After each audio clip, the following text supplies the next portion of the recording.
Hola, ¿qué tal amigos de la ciencia de lo pedagógico? Un gran capítulo les espera el día de hoy, así que espero les guste este directo para que podamos hacer preguntas en conjunto, podamos reflexionar. Así que los invito para que comencemos después de la intro.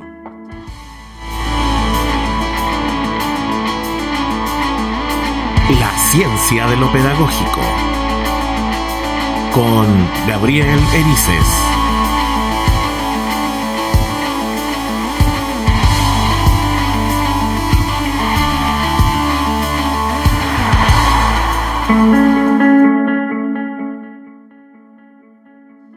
Como les dije en un principio, hoy día debemos detenernos y poder reflexionar respecto de lo que estamos haciendo. No es menor lo que ha pasado. Hoy día estamos celebrando el Día del Trabajo. Los profesores también somos trabajadores, profesoras y profesores. Y pertenecemos a un sistema que a veces nos ayuda y otras veces no. Porque hay contradicciones, porque tenemos derechos, tenemos que cumplir también nuestros deberes como trabajador, pero tenemos, como dijo en algún momento Javier Murillo, una responsabilidad social. Y esa responsabilidad social es la que nos puede llevar a confundirnos. ¿Qué es lo que sucede con nosotros? Están nuestros derechos, pero también está nuestra responsabilidad. Es un tema muy complejo, de resolver, porque se juntan en ese instante dos derechos, pero también dos deberes. Entonces, quería parar en el capítulo de hoy y reflexionar en torno a varias cosas que hemos hablado. Hoy día, a través del Día del Trabajo, hemos hablado del mejoramiento escolar, hemos hablado de justicia social, hemos hablado del DUA, y vamos a seguir hablando de muchos temas. Pero creo que es fundamental su ayuda también para que crezca esta comunidad de la ciencia, de lo pedagógico. La idea es que puedan compartir y reflexionar ustedes en conjunto con todos nosotros. No se trata solo de poder hablar y tener entrevistados, sino que también se trata de poder reflexionar en torno a nuestra práctica pedagógica y a cuestionarnos también, porque yo creo que es fundamental cuestionarse en la vida. Creo que no se trata solamente de decir, ¿sabes qué? La vida es así, esto es así, da lo mismo. No, la pedagogía o el ser responsable pedagógicamente no puede dar lo mismo. Es por eso que tenemos una responsabilidad social y nuestro camino tiene que ir hacia allá. Tiene que ir hacia el hecho de que debemos corresponsabilizarnos de lo que sucede en nuestras aulas, de lo que sucede con nuestras y nuestros estudiantes, porque nosotros somos responsables de ellos. No tiene sentido tener una ciencia de lo pedagógico si no reflexionamos en torno a lo que hay al interior de nuestras aulas. Yo recordaba la semana pasada cuando conversábamos con Rubén Martínez sobre el reconocimiento profesional, y de repente pensaba en el hecho de que necesitamos que nos reconozcan, necesitamos saber que para el sistema valemos, pero pareciera que hacemos lo contrario, pareciera que nosotros no hacemos aquello. Creo yo, y esto es una reflexión muy personal, que si ustedes o nosotros queremos hacernos valer por lo que somos o lo que hacemos, lo primero que debemos hacer es ser los mejores. Siempre ser los mejores. No puede ser que hayan países todavía en los cuales no se les reconozca a los profesores o se les pague muy poco. El salario de un profesor en la mayoría de los países de América Latina es realmente deplorable. Es malo. Los países no entienden que las personas comen, las personas también tienen derecho a vivir una vida, pero también un país debe invertir en la educación. Y una forma de reconocer al docente es a partir de cuánto invierto yo como Estado en su formación. Ojo, porque no se trata solamente de decir, ya saben qué, voy a invertir en la escuela, tengamos una mejor infraestructura, salas de clase por fin como la gente, salas de clase como los que tienen los colegios que son particulares, a colegios que tienen fiscales, salas de clase realmente que valgan la pena. Pero ahí no está la solución. ¿Por qué? Porque todo esto tiene que ser una trayectoria. No se trata solo de invertir en lo material. También tenemos que invertir en la formación de nuestros docentes. ¿Qué sentido tiene invertir en edificios si no formamos a nuestro docente? Y ojo, esa formación debe sí o sí ser constante. No puede ser una formación que solamente, ya, lo formé inicialmente, qué bien, qué bonito, qué precioso. No, tengo que ir constantemente formándolo. Que sea una formación continua. Y por favor, de calidad. No puede ser una formación que sea mala. ¿Para qué decimos otras palabras? Tiene que ser una formación de calidad. Pero también estaba pensando mientras hablaba con Rubén y también hablaba con Javier Murillo en la importancia que hay respecto del tema de las altas expectativas que yo tengo respecto de mi estudiante. ¿De qué sirve ser un docente reconocido? ¿De qué sirve trabajar por la justicia social si a aquel por el cual estoy trabajando no soy capaz de visualizar expectativas, o como lo dicen los escritores norteamericanos, cuáles son mis criterios de éxito con mis estudiantes? ¿Cómo declaro esas expectativas? ¿O hago lo que muchos hacen y dicen, ¿saben qué? Pobrecitos, son pobres, la pobreza lo tiene así, la pobreza aquí, la pobreza allá, son vulnerables, una palabra que tanto se usó, y decimos, son vulnerables y son vulnerables, son pobres, qué terrible, y nos centramos en eso. No somos capaces de darnos cuenta de que la alta expectativa no es eso, sino que la alta expectativa es sacarlos de eso. Y así hacemos la conexión con la responsabilidad social. Cuando tenemos responsabilidad, finalmente estamos diciendo que nosotros, los docentes y las docentes, nos hacemos cargo de movilizar socialmente a nuestras y nuestros estudiantes, sean pobres, sean ricos, sean la clase que sean. Nosotros nos debemos hacer cargo, porque esto no tiene que ver con una lucha de las clases. Esto no tiene que ver con una lucha ideológica. Esto tiene que ver con el compromiso que yo hice cuando ingresé a estudiar pedagogía. Lo siento, porque hay algunos que a lo mejor no les pueda gustar lo que estoy diciendo y a otros sí. Pero no hablo porque busco que les guste lo que estoy hablando, sino que hablo porque en este momento creo que la reflexión es fundamental. Debemos reflexionar en torno a lo que está sucediendo en nuestros países. Uno espera que algún día nuestros países cambien y nuestros países reconozcan nuestro trabajo. Pero mientras eso no ocurre, ¿qué vamos a hacer, estimadas y estimados colegas? Tú eres profesora, tú eres profesor, igual que yo. ¿Qué vamos a hacer? Y ahí está la justicia social. Ahí está el hecho de buscar la equidad y el amor que debemos tener. Ahí está la carrera que debemos enfrentar. No nuestra carrera profesional, sino que la carrera de nuestra vida.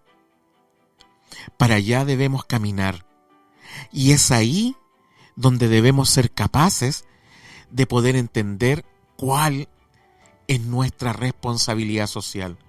Reconózcannos, sí, y vamos a seguir luchando para que nos reconozcan, para que nos den la mejor formación, porque si un niño o una niña, o mejor dicho, un joven o una joven llega a la universidad o a la escuela normal, como es en otros países, que reciba la mejor formación para ser la mejor o el mejor profesor. Y eso es clave. Pero también nosotros, quienes hemos sido formados, vamos tras la movilidad social. Vamos tras las altas expectativas. Qué bonito cuando una niña, un niño, un adolescente escucha de su profesor: eres la mejor, tú puedes lograrlo, porque realmente eres el mejor o la mejor. Aunque entienda, no entienda, los procesos de aprendizaje son complejos y nosotros también tenemos que entenderlo. Y ahí recuerdo el DUA, cuando conversábamos con Constanza y vimos estos 8 pilares que son fundamentales para atender la diversidad que hay en nuestras salas de clase.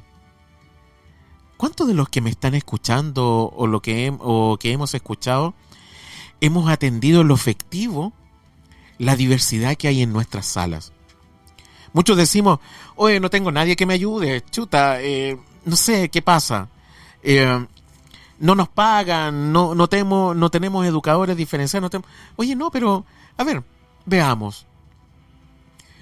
¿Cómo podemos diseñar una atención que sea para los distintos ritmos de aprendizaje o los distintos formas de poder ir aprendiendo o los distintos ritmos realmente? Y esto apoyado en la neurociencia. Entender que la neurociencia también nos dice, ¿saben qué? El cerebro aprende de esta forma. El cerebro tiene estos procesos.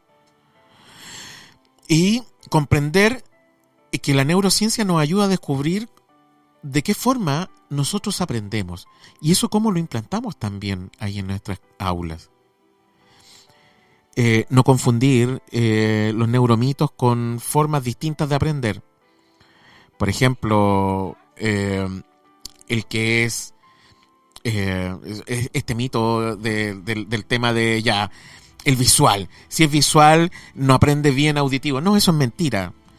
Lo que pasa es que desde el punto de vista, a lo mejor, desde cómo puedo captar el aprendizaje, un buen video puede hacer aprender mucho mejor que una pizarra escrita con 5.000 palabras.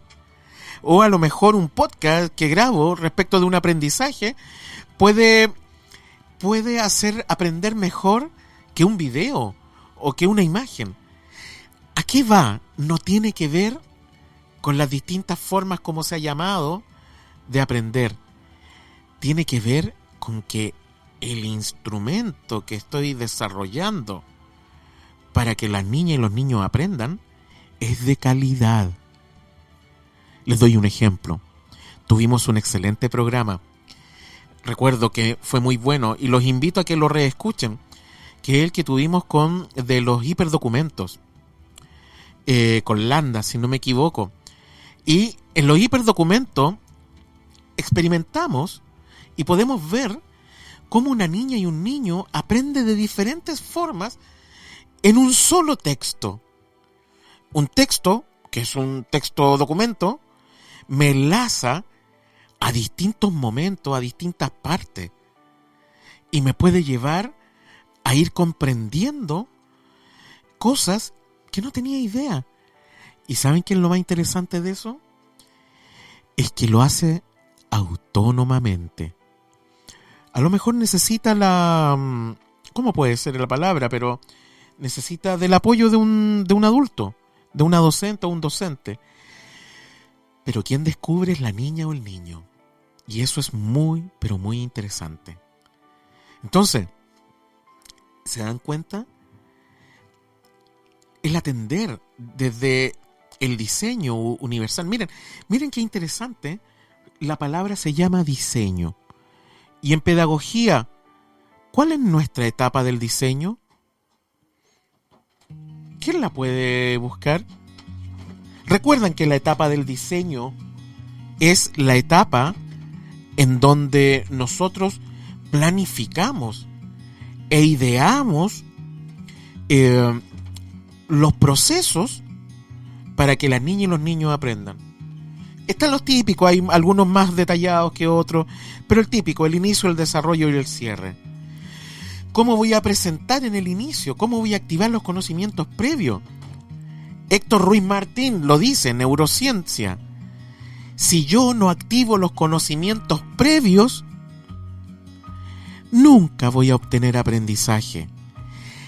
La activación de los conocimientos previos es clave para que las niñas y los niños aprendan. Entonces, ¿se dan cuenta? Eso es parte del diseño. Pero también el diseño lo tengo que contextualizar. Hago un hiperdocs o hiperdocumento. Y en ese hiperdocumento, por ejemplo, estoy en una zona en donde es solo ciudad y el instrumento lo estoy haciendo sobre el mar.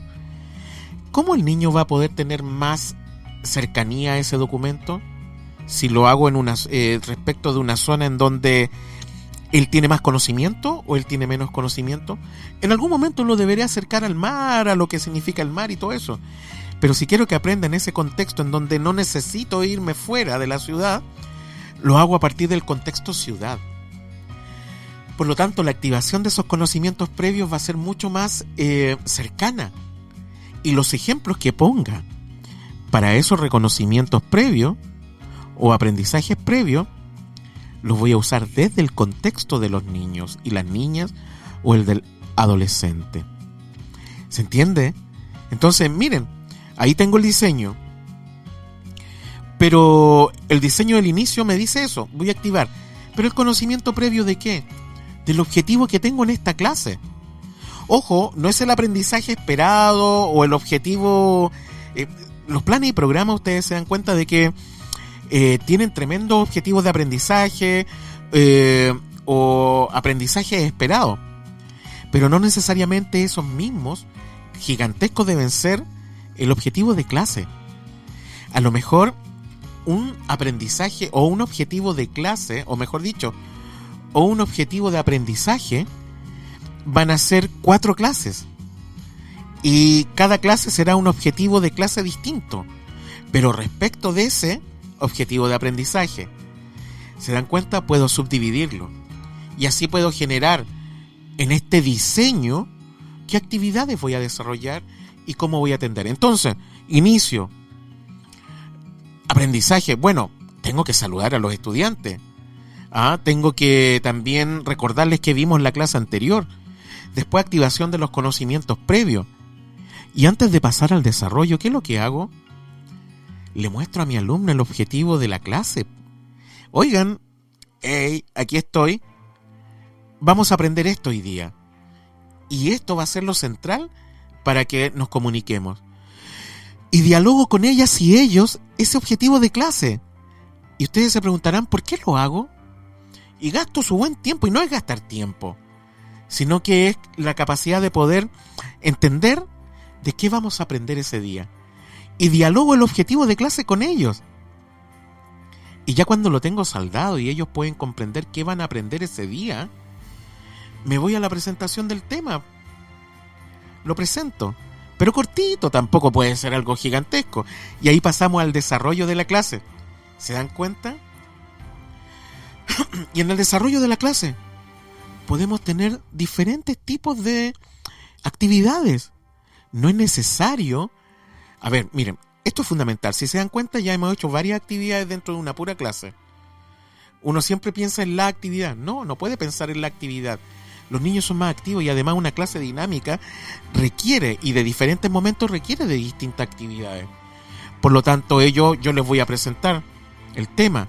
Y después de presentarles el tema, ¿qué voy a hacer? Tienen que trabajar ellos y ellas. Una actividad, una lectura, un video que vean en grupo, cualquier cosa que ellos, y que esté asociado obviamente al objetivo de la clase, lo ven.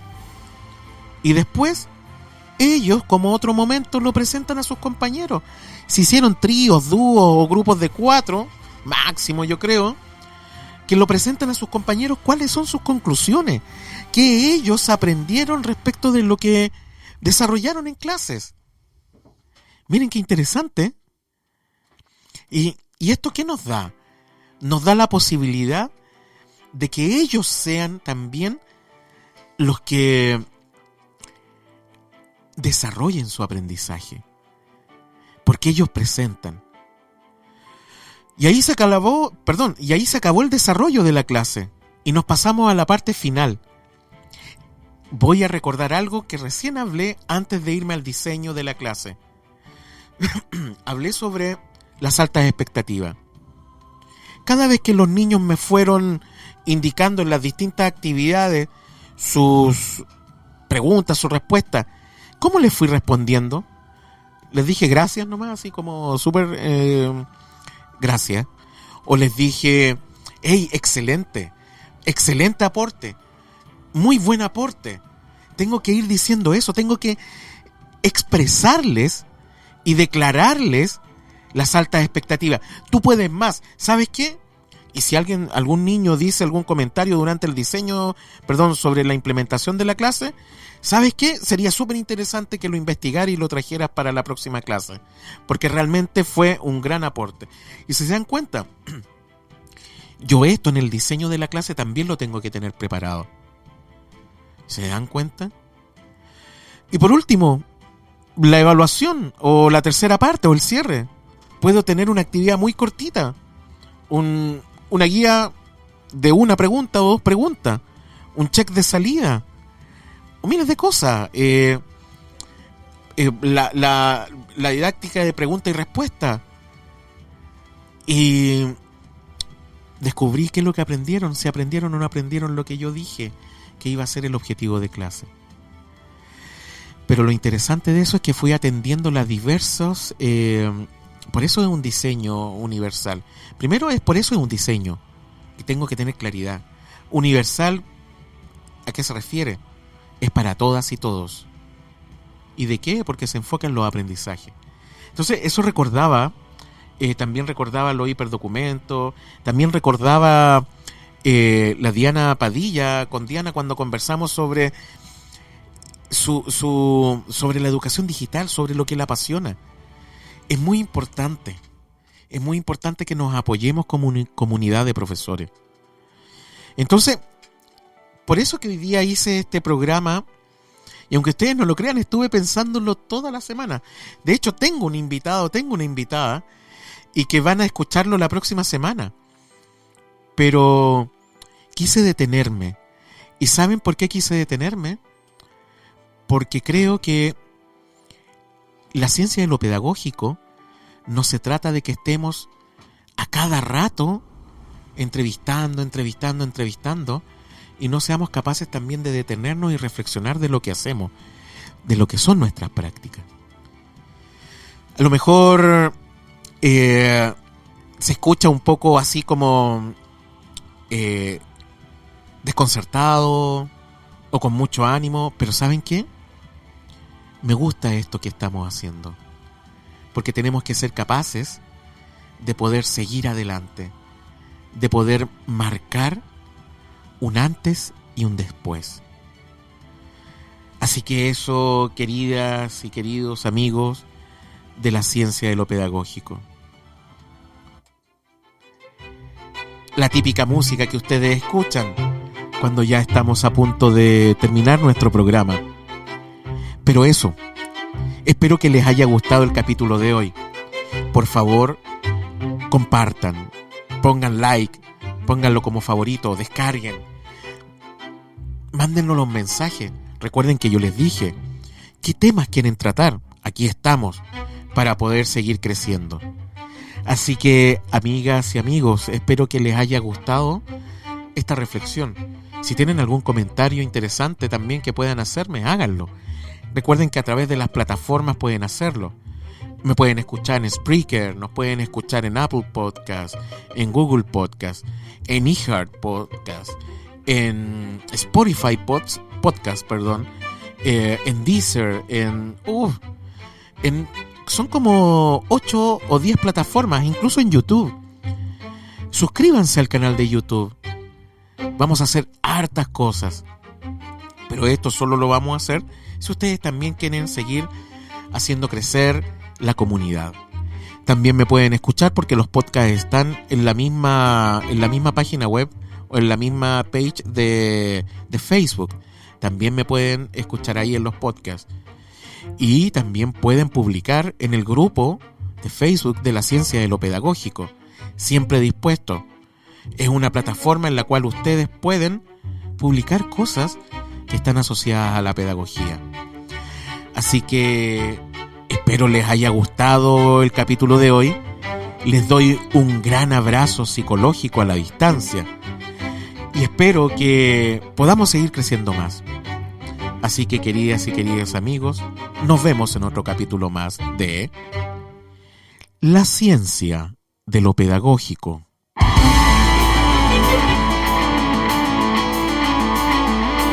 La ciencia de lo pedagógico.